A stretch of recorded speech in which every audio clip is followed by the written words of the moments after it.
Go for an indefinite exercise. Honorable Deputy Speaker, my sir, life is over. I thank you for having given me this opportunity Please sit down. Thank you to very much. speak on the motion moved by Honorable Member P.C. Chaco and seconded by Dr. Girija Vyas on the address of the President of India to both the houses of the Parliament. Sir, this address has very good points. It has listed out the greener side of this country where agricultural growth is there. India is one of the first #1 milk producing country in the world. The food grains position during the last year was exemplary, and there are many moves by the government to increase food production. And there are various other issues which shows us a good sign for this country. But I can say that this address is more or less a report card of what had happened in the previous year. All the good things that have happened during the previous year was listed, but I doubt whether there is a clear roadmap on the future, which I think I have to go through it once again or twice, thrice. I have to read this address and find out. Anyhow, this address has given us various inputs on the government's efforts for an inclusive growth in the country. But for the past 4 years, there are certain issues which took place in His Excellency the President's address and which have not found a place in this year's address. The first thing is the reservation for women in the Parliament and state legislators. That has not found a place in this address. I don't know whether by the end of this 15th Lok Sabha the bill will be passed or not. The government has to reply. So second, one issue is pending. See, we have been seeing that recently there were several death sentences which were promulgated and executed. Sir, about 104 countries in the world have done away with death sentence. Death sentence is not a sentence at all. The culprit, the criminal, the offender should feel that he had done a mistake. And a life imprisonment will make him feel that what mistake he had done and how cruelly he had behaved. So that sort of a thing only will correct a man. Death sentence is a minute's affair and that's all. He has no future and he has no chance to correct himself and live in this world. When 104 countries of this world have done away with death sentence, why not India? That question is lingering in the minds of people of India. So the President has not addressed about that. The third is the food security bill which the President had stated. Sir, without a universal public distribution system, there cannot be any food security in this country, sir. We have been insisting on that. When there is the growth of food grains is enormous, and the House has been discussing twice or thrice about how to store the food grains produced in this country. If there is an effective mechanism, distribution system, a powerful distribution system, and with a universal public distribution scheme, I think this problem can be solved, this problem can be addressed, and further, food grains will be available to everybody in this country at a lesser cost. Now the government is targeting only the BPL, not the rest of the people. In Tamil Nadu, we have a very successful public distribution system, which is, I think that is the only state. Tamil Nadu is the only state which is practicing universal public distribution system. So that should be practiced throughout the country. That should be the scheme for the whole country, wherein you can reduce the cost of food grains and thereby reducing the general cost of living in this country. We don't know what is going to come in the food security bill. It is yet to come to the discussion in this house. We will wait for that. Sir, next is the water problem.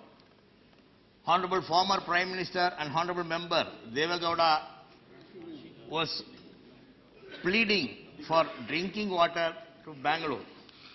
Sir, this issue started in the year 1924. I don't want to go deep into it, but I can only say that the 1924 accord between the Madras Presidency and the Madras and the Mysore governments stated that there should not be any new dams built in Karnataka area. But 4 dams were built by the Karnataka government. Thereby, the area of agriculture is expanded, and as a result, the lower riparian rights of Tamil Nadu was denied. That is why this case, this tribunal, the Supreme Court intervention, all these things have come. It is a mistake of the Karnataka government when they did not follow the agreement of 1924 and did not went away with construction of many dams that had created this problem. We are not denying any water. See, water comes from Karnataka. It is for them to utilize the water for their drinking purpose or agriculture. Their agriculture, the fields area has increased 4-fold today. So what can we do? We cannot leave the rights of the lower riparian state. That is why we were fighting, and we are still fighting. We want a monitoring authority to see that this award, the award which was notified, is followed properly. Sir, I have to quote a Tirukural which is very important here, sir. Nahunar porutandru nattal, mihudikan mer chendru iditar poruttu, which means not to laugh is friendship made, but to hit when faults exceed. So we are friends.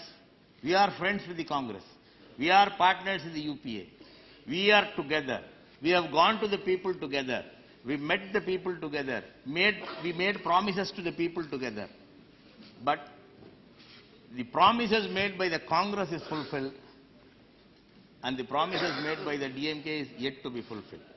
That is our worry, sir. Sir, we had 2 flags in our hand. One is the tricolor Congress flag. The other is the 2-color DMK flag. Green, white and saffron Congress flag. Black and red DMK flag. Sir, this address has justified the green color of the Congress flag, that agricultural production has increased manifold, and we are one of the leading countries of production of food grains. White is justified. We are #1 in the milk producing country in this world. But saffron is also justified, sir. Rightly or wrongly, saffron is also justified, that you have not mentioned anything about the Sedu Samutram project in this address. The President has not mentioned anything about the Sedu Samutram project, which is pending, wherein about more than 1,000 crores of rupees were invested. The project was stalled because of saffron reasons. You have fallen into the trap of the saffron because you want to justify the saffron color in your flag. But the black and red, what happened? It is still there. You have not justified anything. The black and red, our people, the people of Sri Lanka, Tamils in Sri Lanka, are bleeding. Their future is bleak. Bleeding Sri Lankan Tamils with a bleak future. What are you going to do? What is this country going to do? What is this government is going to do? Sir, you have been seeing that many of the parties here. The other day also in the Rajya Sabha there was a discussion. Many of the parties here wanted The resolution moved by the US in the UNHRC should be supported by the government of India. Sir, I don't insist that, sir. It is a formality. If you vote or not, whether your vote is in favor of majority or minority, if majority members of the UNHRC votes in favor of the resolution will be passed. You will be left out. If you support the resolution, okay. It shows your intention that you are supporting human rights. But as a country which is a neighboring country to you, Sri Lanka, what is your role? It is not just giving a vote in favor of a resolution in the UNHRC. You have a huge responsibility of protecting human rights in your neighboring country. You cannot be a silent spectator. You cannot be a mute spectator when there is a huge, large genocide is happening in your neighboring country.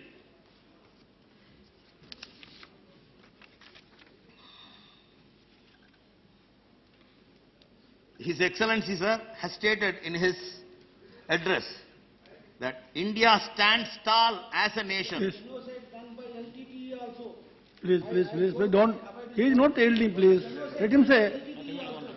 Nothing will go on record. Lot many Tamils have been killed by LTTE, sir. Lot many Tamilians, lakhs and lakhs of Tamilians Please, sit down. killed by PLTT. Please, he is not yielding. Please, sir, he is wrong, sir. Please. I will tell you, I will come to that later. I am not going to reply to him, sir. Please, sir, the President had stated that please, why? I am not going to answer his question, sir, and I am not yielding. Nothing will go on record. That is his view, sir. You can record it in his name. I don't mind. I am not going to reply to that. Please. India stands tall as a nation because we are seen as a liberal and plural democracy. These are the words which I find in the President's address. India stands tall as a nation because we are seen as a liberal and plural democracy. When is Sri Lanka going to stand as a nation because of their liberal and plural democracy? That is my question. When we are proud of our plurality, when we are proud of our liberty, when we are proud of our rights, we cannot be proud of the rights of the Tamils in the island, in our neighboring country. Why?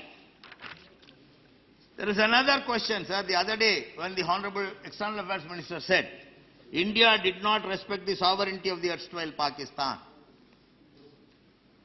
He said, we cannot interfere with the sovereignty of any other country. But India did not respect the sovereignty of the erstwhile Pakistan. That is why Bangladesh is here. Otherwise, where Bangladesh? Without the interference of India, where is Bangladesh? So, we cannot say that we respect the sovereignty of other nations. Sir, one more thing. The war against Tamils did not start in the year 1983 or very recently, sir. That you should understand. It started in the year 1948, when the Sri Lankan Parliament passed a resolution called Sinhala only. Since then, since 1948 till 1983, the Tamils in the island were fighting without arms. Only in 1983 they started taking arms, they resorted to arms struggle with the government. My dear friend, my colleague from my state, Mr. J.M. Haroon, had stated, he was talking about the killings before 2009. Sir, my question to the Congress, as a congressman, my question to the Congress is, Madam Indira Gandhi interfered in the affairs of the Sri Lanka for the sake of Tamils. Rajiv Gandhi, as Prime Minister of this country, interfered with the affairs of the Sri Lanka for the sake of Tamils. He was instrumental in the agreement between Rajiv Gandhi and Jayawardena. He was instrumental in the bilateral agreement between the two countries, and he was instrumental in taking the step that 13th Amendment should be there in Sri Lanka for the protection of Tamils. This was done by Rajiv Gandhi. My question to the Congress is, don't you want to take the legacy of Rajiv Gandhi further? Have you forgotten Rajiv Gandhi? Have you forgotten Indira Gandhi? Can't you take their legacy far forward? Please don't disturb him Can't now. you see that? Only one thing will go on record. Can't you see that? Honorable Can't you see that member, their please, legacy should be carried forward? please Can't you address to see the that chair. Please it don't. should be there when the government says, when the government of Sri Lanka says that 13th Amendment will not be made, will not be adopted, will not be implemented, then where is Rajiv Gandhi's agreement with Jayawardena? What happened to Rajiv Gandhi's well-intentioned interference in the affairs of the Sri Lanka? It is with good intention he did. It is with good intention Madam Indira Gandhi intervened. They wanted to protect the Tamils. They wanted to protect a specific linguistic group in that island who were living for thousands of years in that island.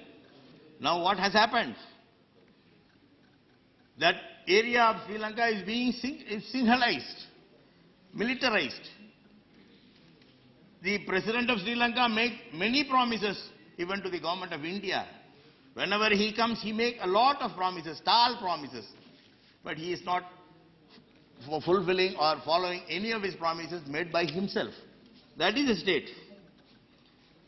Sir, we, during the BJP period when Vajpayee was in power, we tested our strength in the atomic energy. All we did was to test an atomic bomb. What happened? The entire world imposed economic sanctions on India for merely testing our atomic bomb. The entire world, we are not in war with anybody. But a government, there is a government which is in war with their own citizens.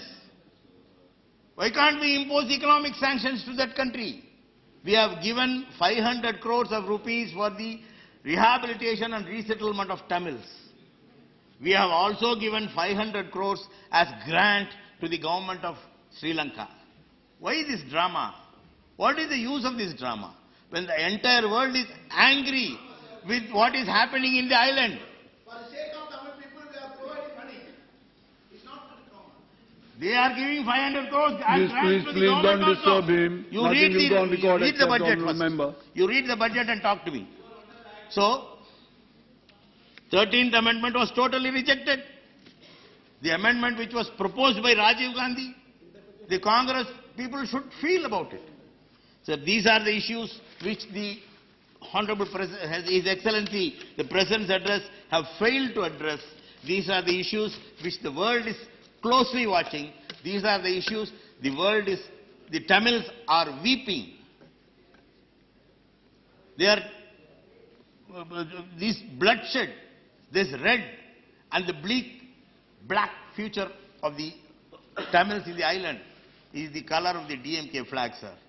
The DMK now is holding a flag single-handedly when the Congress, along whom we took both the flags together to go to the people and seek their votes, the Congress could take care of themselves and they have left the DMK in the lurch.